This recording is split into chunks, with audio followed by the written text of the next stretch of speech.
عبادت کا طریقہ بتانے کے لیے، اور تم اس طرح سے زندگی گزارو تبھی تم کامیاب ہو جاؤ گے، دنیا کے اندر بھی اور آخرت کی زندگی میں بھی۔ عبادت کیسے کی جائے؟ عبادت کے لیے ضروری ہے کہ علم ہونا چاہیے۔ 4 بنیادی اصول ہیں دین اسلام کے، اس کو ذہن میں رکھ لیں اچھی طرح۔ دین اسلام کے 4 بنیادی اصول ہیں، اگر آپ یہ 4 بنیادی اصول کو ذہن میں بٹھا لیں ساری زندگی کے لیے تو آپ کو زندگی گزارنا جو ہے شریعت کے مطابق آسان ہو جائے گا۔ سب سے پہلے انسان کو اللہ تعالیٰ کی معرفت ہونی چاہیے، اللہ تعالیٰ کے بارے میں معلوم ہونا چاہیے کہ میرا رب کون ہے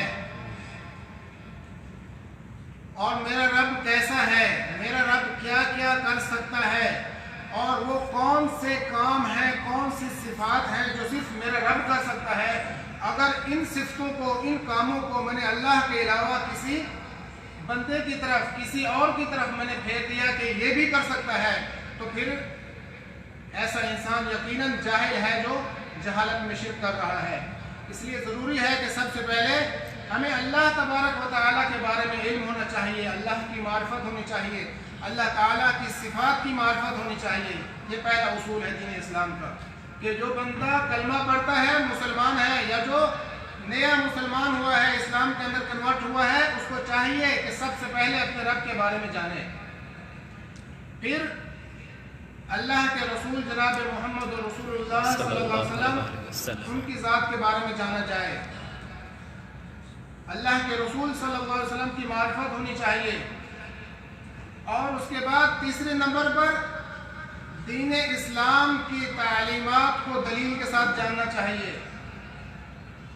کوئی بھی بات مولوی صاحب کہتا ہے، اس کی دلیل، اس کا پروف، اس کا ریفرنس ہونا چاہیے کہ یہ بات اللہ تبارک و تعالیٰ نے قرآن مجید کے اندر فلاں سورت کے اندر فلاں آیت نمبر موجود ہے، اللہ تعالیٰ یوں فرما رہا ہے، آپ کو یہ حکم دے رہا ہے، آپ کو اس چیز سے منع کر رہا ہے۔ ریفرنس، دلیل کے ساتھ دین کی باتوں کو سیکھنا ہے، بغیر دلیل کے، بغیر سوچے سمجھے۔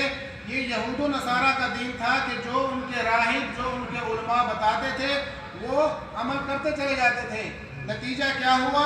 شیطان ہر انسان کے ساتھ ہے، مولوی کے ساتھ زیادہ ہوتا ہے کہ ایک مولوی اگر گمراہ ہو گیا تو اس کے سارے پیچھے سننے والے سب گمراہ ہوں گے۔ تو اس لیے ان کا حال یہ ہوا کہ شیطان نے مولویوں کو، ان کے راہبوں کو گمراہ کیا، اور جب ایک مولوی گمراہ ہوا اس نے تورات کے اندر تحریف کی، مرضی کا مسئلہ پیسے لے کر کے بیان کیا، اور اس طرح وہ پوری کی پوری امت گمراہی کے اندر چلی گئی۔ لازمی ہے کہ ہم اسلام کی تعلیمات کو دلیل کے ساتھ سیکھیں، پروف کے ساتھ سیکھیں۔ تو یہی چیزیں ہیں، یہ 3 سوال ہو گئے ہیں، اور یہی 3 سوال جب ہم زندگی پوری گزار کر کے 60 70 80 100 سال جس انسان کی جتنی زندگی ہو، جب یہ گزارتا ہے اور پھر عالم برزخ کے اندر چلا جاتا ہے، قبر کے اندر اس کو دفنا دیا جاتا ہے، تو یہی سیم 3 سوال اس کو پھر آگے فرشتے پوچھتے ہیں۔ ہاں، دنیا کی زندگی گزار کر کے آگے ہو، اب اس کا خلاصہ بیان کرو۔ مر ربو کا، تیرا رب کون تھا؟ اللہ کی معرفت تھی؟ جب معرفت نہیں ہوگی تو عبادت کیسے کرے گا؟ پھر اس اللہ تعالیٰ کو مانے گا کیسے؟ اللہ تعالیٰ کی تعظیم، اللہ تعالیٰ کا ڈر دل میں کیسے بیٹھے گا جب اللہ کو جانتا ہی نہیں ہے؟ مشکل کے اندر اللہ کو کیسے پکارے گا جب اس کو معلوم ہی نہیں ہے کہ میرا رب کتنا طاقتور ہے؟ تو اس لیے ضروری ہے کہ اللہ تعالیٰ کی ذات کی معرفت ہونی چاہیے، مکمل معرفت ہونی چاہیے، اللہ تعالیٰ کی صفات کی معرفت ہونی چاہیے، کیونکہ دنیا کے اندر ابھی ہم اس کے مطابق زندگی گزاریں گے، تبھی ہم جب دنیا کی زندگی گزار کر کے قبر میں جائیں گے تو جواب دے پائیں گے، ربی اللہ، میرا رب اللہ تھا، اور میں کیسے نہ جانوں، میں تو اس کو دنیا میں سیکھ چکا تھا، جانتا تھا، ساری زندگی اس کے احکامات پر، اس کی عبادت میں نے زندگی گزاری ہے۔ تو اس لیے سب سے پہلے اللہ تعالیٰ کی معرفت، اللہ تعالیٰ کی صفات کی معرفت کہ اللہ تعالیٰ کیا کیا کر سکتا ہے، اور جو وہ کر سکتا ہے کوئی وہ صفات اس کے لیے خاص ہیں یا اس نے اپنے پیاروں کو بھی کچھ دے دیا ہے اختیارات میں سے۔ اور محمد صلی اللہ علیہ وسلم کے بارے میں بھی قبر کے اندر پوچھا جائے گا، من نبیوں کا، تیرا نبی کون تھا؟ کس کے نقش قدم پر زندگی گزار کر کے آئے ہو؟ کس کے طریقے کے مطابق عبادت کرتے رہے ہو اپنے رب کی. پہلے سوال میں کامیاب ہو گئے ہو کہ اللہ کو جانتے ہو. اب دوسرا سوال یہ بتاؤ کہ اس رب کو جانا کیسے؟ اپنی مرضی سے یا رسول اللہ صلی اللہ علیہ وسلم کی تعلیمات کے مطابق؟ تو اللہ کے رسول کے بارے میں جاننا نہایت ضروری ہے. جب تک ہم آقا صلی اللہ علیہ وسلم کی سیرت کو نہیں پڑھیں گے، ان کی زندگی کو اپنے سامنے نہیں رکھیں گے، تب تک ہمارے لیے اللہ کی عبادت کرنا بھی ممکن نہیں ہے. کیوں؟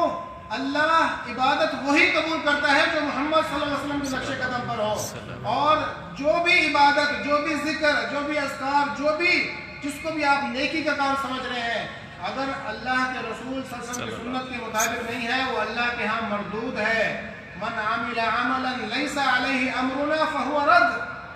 جو بندہ ایسا عمل کرتا رہے گا کہ جس پر ہمارا حکم نہیں ہے، ہماری مہر نہیں لگی ہوئی، تو اس کا وہ عمل ساری زندگی کرتا رہے اور بہت زیادہ لوگ کرتے رہے، کثرت کے ساتھ کرتے رہے، تو وہ اللہ کے ہاں ان کی کوئی حیثیت نہیں ہے. اللہ تعالیٰ یہ نہیں دیکھتا کہ اتنی پبلک، اتنے لوگ، کتنے ورلڈ کے اندر ملک، دنیا ساری لگی ہوئی ہے. اللہ تعالیٰ یہ چیز نہیں دیکھتا. اللہ تعالیٰ دیکھتا ہے کہ میرے محمد صلی اللہ علیہ وسلم کا سنت کے مطابق عمل ہے تب قبول ہے. یہ اصول ہے. قل ان کنتم تحبون اللہ فاتبعونی یحببکم اللہ ویغفر لکم ذنوبکم.